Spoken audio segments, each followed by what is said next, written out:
Everyone. My name is Dominique Toupin from Ericsson, so I'll be talking about multi-core debugging.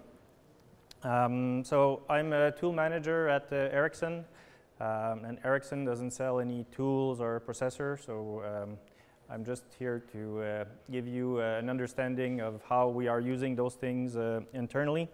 And all those things will be are in open source, obviously. So multi-core systems.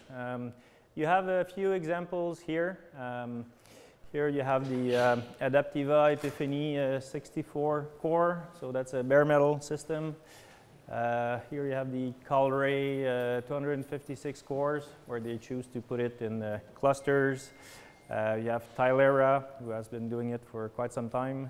Intel is in this, and pretty much all of the processor vendor now have to scale with multi-core systems. It's quite interesting because when you have that, you can create complex scenarios. Here you have an example where you have a multi-core processor where you can create, for example, the SSL subsystem and the network plane on the same processor. And depending on the load of your system, maybe the SSL is not used that much, so the data plane can take the 3 cores that could be available. So you can have those dynamically configurable data plane and SSL configuration that changes. So you can do quite some complex scenario. Very interesting. But when it comes to tools, it's not always obvious. And the tools sometimes look a bit like the donkey here, where we put piles of cores and he's not able to cope with it anymore.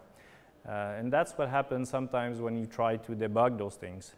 So when you have hundreds of cores, thousands of threads, it's really hard to understand what's going on. And that's why they created the multi-core visualizer that I'll show later on. So some of the issue with scalability is, for example, if you are debugging at the command line with a command line debugger, if you connect to many different cores or different processes at the same time, the amount of event that you will be getting on the command line is way too much. It's impossible to understand what's going on with this scenario. With Eclipse, it helps a bit. You can have some GUI trees like this. But still, it's hard to understand which process or which thread that you need to interact with. It's not always obvious. So this is why they created the multi-core visualizer. So this is an example with the Epiphany 64 core. So this is a physical, it's a high-level physical representation of the core. So here they use squares to represent the cores. This represents the network between the cores. It's color-coded, so you can see which ones are high load or not. It's also color-coded by subsystem. So here you see that you have 3 different subsystems with the color scheme. And you also have the load for the network layer. So the multi-core visualizer is not there to replace the traditional debug view in Eclipse. It's really there to add additional information. So this is an example where you have the this is the parallel board where you had an Epiphany multi-core system. This is bare metal. And you had an ARM 2-core that's running Linux. And then you can integrate that with the normal debug view. And what's nice is that when you do something on the traditional debug view, it can be reflected here and the other way around. If you select cores or process, it will be selected here, so we can have a synchronization between the two. This is an example from Tylera. So there they have squares who represent the cores. On the side, they have I/O memory. The dots, they represent processes. When you see red on this, it means that you have a crash. Yellow means that you're stopped on a breakpoint. And you can do multi-select like in this area. So you can select many different cores or processes and then be able to do multi-core operations on them at the debug level, like a resume, suspend step. That's an example from coherent logic. It doesn't really show well on the screen, but it's a bit similar. I mean, you have you see the different cores.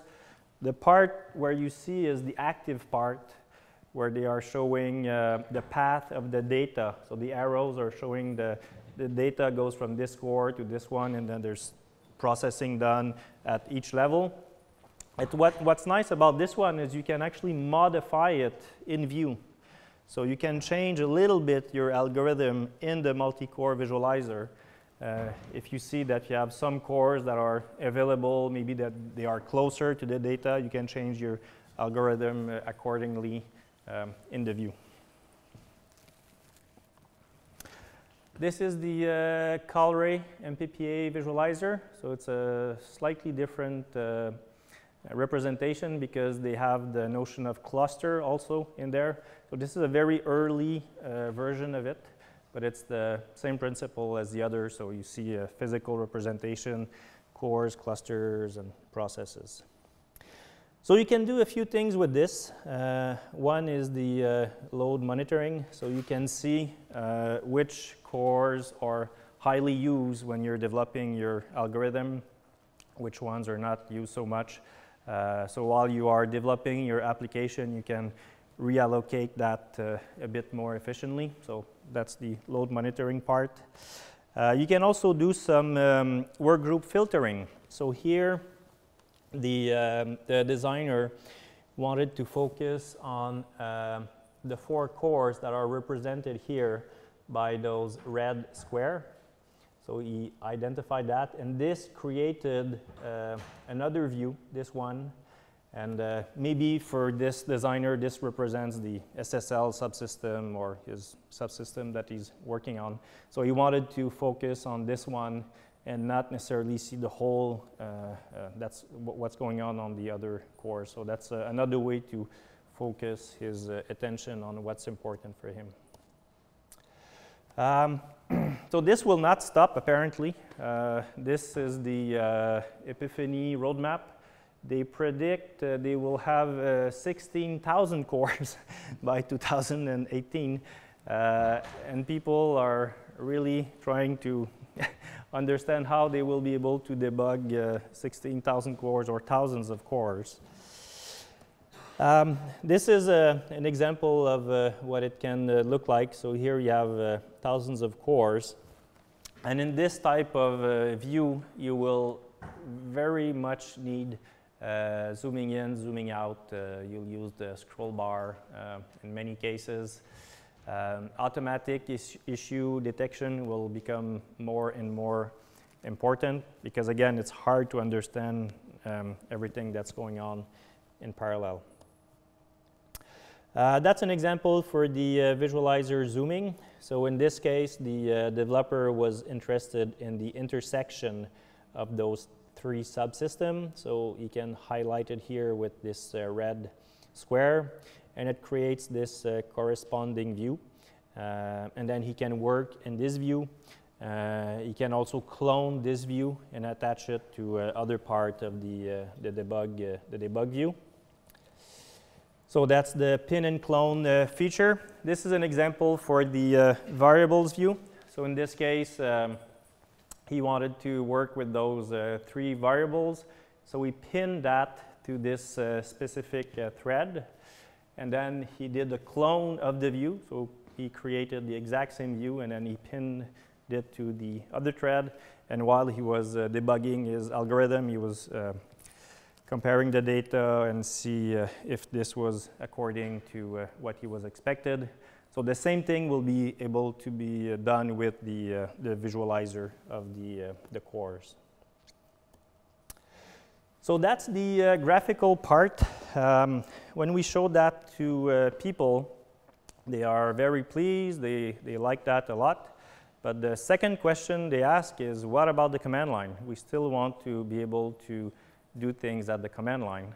And this is what PTC set is all about, is to be able to do multi-core debug operation at the command line. So I'll give you a few examples. So here, if you want to step all the threads between 34 and 59, so you will now be able to do it with one command instead of one command per numbers of thread, which was really too much. If you want to step all the cores, all the threads on core 2, you can do it with one command here. If you want to stop everything running on core 5 to 7, even preventing new threads from being started, so you can do it here again with one command. Another interesting feature at the command line level is the ability to give a name on PTC. So PTC, it's a process thread core, and set, you are able to give a name to your set. So in this case, they gave the name Cruncher to the core 3 to 6 and core 8, and then you can do debug operations on crunchers. So in this case, they are printing the global variable for cruncher. And we will also synchronize that with the group functionality in Eclipse and Debug. So the set will be a mapping with the group in the debug view. Another interesting feature for multi-core debugging is a global breakpoint. So that's when you have a lot of processes that are running in parallel, and you put a breakpoint. You don't know in advance which one will hit the breakpoint. What the global breakpoint does is it automatically attaches to the first one or the second one. I mean, you specify what you want, but the different features that it automatically attaches to it, and then you can debug in your algorithm.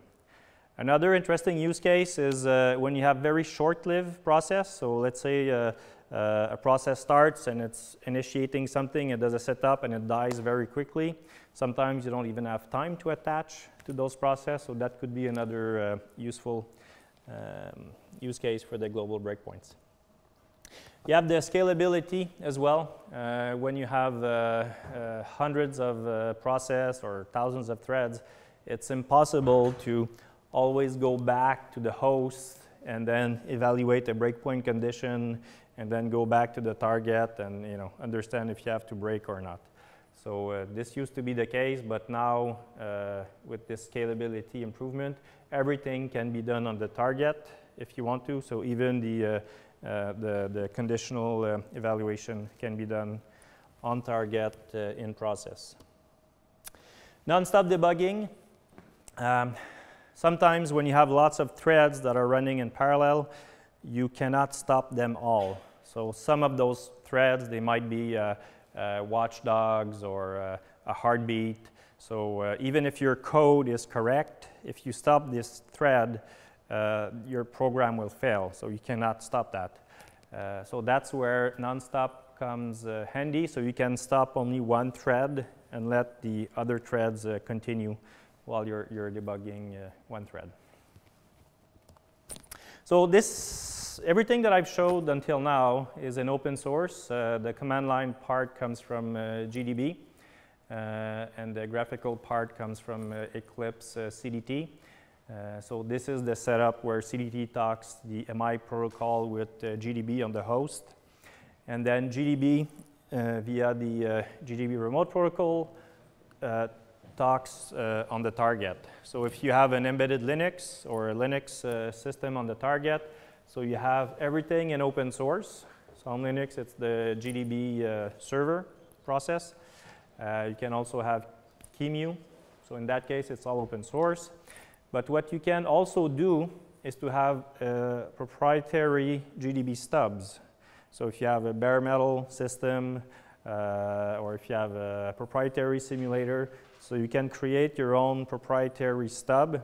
And as long as you respect the GDB remote protocol, it's kind of transparent to the other layers, and you can reuse all the other layers.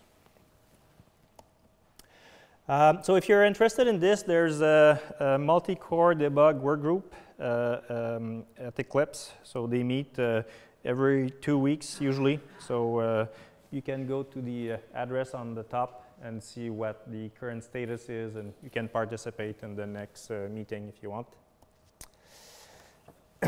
So that was the debugging part. And it's quite useful to be able to use those features when you're debugging an algorithm. But when you want to troubleshoot other types of issues, it's really hard with a debugger, and sometimes you cannot use a debugger. So that's why you need to use some trace tools. So some examples are if you have a lot of non-deterministic behavior that you want to troubleshoot, if you want to troubleshoot the interaction with many layers in your system. Systems are becoming more and more complex, and cloud is adding yet another layers of complexity into this. So when you want to correlate all those things, usually it's better to go with trace tools. In some cases, if your system is deployed, is in production, typically you cannot connect a debugger to it. So that's another example where you need to use trace tools. So for the tracing part, they are using the common trace format. So this was defined at the Multicore Association in this work group. And what it is, it's a compact binary string, and it's being used by LTTNG, by GDB tracepoints. It's pretty much in all the Linux distro today. You have Babel Trace, which is a command line tool. You can convert to and from CTF format. If you have another format, you can convert it in CTF, and then being able to reuse all the CTF UI tools that are built on top of it. So at Eclipse, you have the Eclipse Tracing and Monitoring Framework, and you can use it in all the layers in your system. I mean, from the kernel, in Linux kernel, everything is instrumented this way with the static trace point, and you get all those data in CTF. You can add your own specific static trace point in your application, so you can correlate all the different layers. That's what it looks in Eclipse, so that's an example with Trace Compass. There's actually another talk for Trace Compass. It's right after this one in another room, so I won't spend too much time on this now, but that's a short summary of what it looks like. So future work, a lot of people want to integrate those two views together. So they want to have the multi-core visualizer, and they also want to put some trace information in the multi-core visualizer to be able to do other types of trace analysis. So this will come shortly. They want to also interact with the Eclipse at the command line. So a lot of people, they want to use Python and command line scripting to be able to do the trace analysis in there. There's also some programming model concept that are coming in the multi-core visualizer. So you saw a little bit the example where people were able to change the flow of data and change a little bit the way the algorithm works on the multi-core, so they can take a next step and maybe put some OpenMP or OpenCL concept in there. Yeah, so that's done in open source and an open innovation matter. So it's a nice collaboration about Multicore Association. There was also people in the Linux world who collaborated a lot. I mean, Eclipse, GDB, LTTNG. It's really nice to see all those things coming together. And one part of it, it's because I think the evolution of open source is going in a direction where it's not just a framework anymore that we see in Eclipse. I mean, it's many end-user companies like Ericsson and others who want to have the complete feature set. So we have a few examples here. And in the case of PolarSys, that's where we are involved in this work group as well. We really see that we get a lot of those open source innovation. There's no locked in with a specific vendor, so we can have a lot of experts from different companies who collaborate together. And when they do that, they typically get much better result than if you have one company who's trying to do it behind closed doors. So we really see this in this multi-core debug improvement. In the case of Ericsson, we try to get all those benefits and try to kind of harness those benefits into having our people develop product faster. So we can reuse a lot of advanced features from open source. When Ericsson is buying some smaller companies, they are already using open source tooling, so it's much faster to integrate them with Ericsson. There's a lot of empowerment. This is really hard to measure or to evaluate, but previously we had a lot of our users who were quite frustrated because they needed to have an improvement in their debugger, and because it was a proprietary debugger, either it was taking them 3 years to get this improvement or they were never getting it. And when you are in that situation for many years, and if you're a little intelligent, you get frustrated after a while. So with this, it's quite nice because when they want something, we can give it to them quite quickly. They can even add it themselves if they want to. So it's quite a nice environment for us. There's a lot less cost in license, so we can put some significant budget into those improvements. So it really allows us to control our destiny and to put our energy where it really matters for us. So that sums it up. Questions? No? Everything is clear? You don't have any issue for debugging multi-core? Everything is easy on that front? Yep. Slightly a backwards question. Yep. It's very interesting. I'm interested in OCL, which is wonderful side effect free, so we can put it on lots of processes and it will work perfectly, but we don't. What API would you like to see to enable something like OCL to exploit your many processes? To exploit that in OCL? We've never thought of this. I don't know what to say. I mean, we didn't have any requests to use OCL in the multi-core visualizer. Patches are welcome. Do you expect to actually have a dedicated program activity of planning placements so that you fragment the code, or if you try to have auto code fragmentation over that many processes? Yeah, I mean, we'll have code fragment there. There's a whole system design that I didn't went into. I mean, I'm just presenting the debugging part when you have problems and you want to debug it. But before that, yes, you have to partition your system and have different segments and different subsystems and so forth. But that's not this. I mean, this is after and when you're troubleshooting it. But we can talk a bit more about OCL offline if you want and see how it can be done.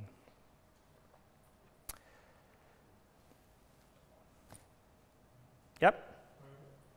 I saw that most of the technology was based on GDB or around the GDB protocol. Yep. Are you looking into LLDB as well?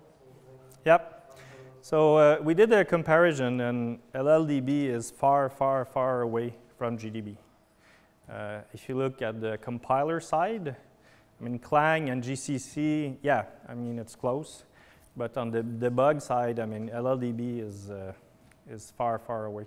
But if you are using Clang, for example, you can still use GDB to debug your application. Yeah. I know, just curious if there are plans with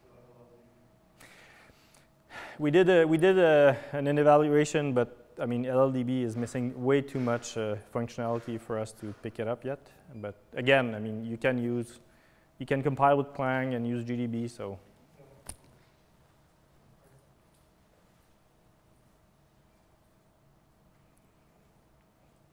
Other questions? No? Thank you.